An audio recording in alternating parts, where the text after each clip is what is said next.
Hi, I'm James Lamont, Fellow at the Vidine Center for Rural Economic Development at the University of Minnesota Crookston. Today we're going to talk about H5N1, also known as bird flu. Different strains, different years. Might be too soon because we just kind of went through the COVID pandemic. But I do want to talk about H5N1 and its relative impact and its projected impact on the agricultural sector. First of all, H5N1 has jumped from birds to cattle. This is a major concern, especially in Texas, where we're starting to see the virus spread into different populations that could have not only an economic impact, but also a health impact. Today, the public health risk is relatively low. I believe there's only been one human reported case in Texas.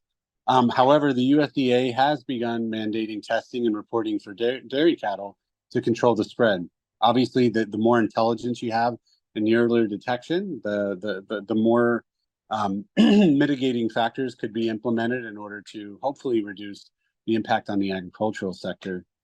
Unfortunately, this will likely have economic and trade impacts on the ag sector in the United States, whether it be poultry or cattle.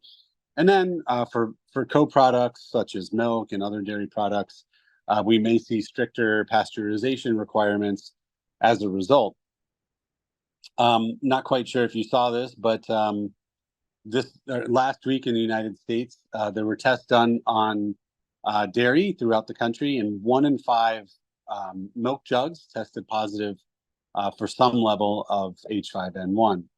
So the dairy industry, as you can imagine, is concerned because although in fact impacted cows show mild symptoms, there could be a production decline, and then there could also be a demand decline because people may be afraid to consume milk products.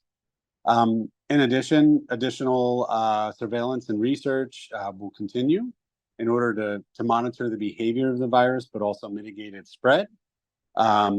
Today, at the time of this video, the first dolphin was tested positive for having H5N1.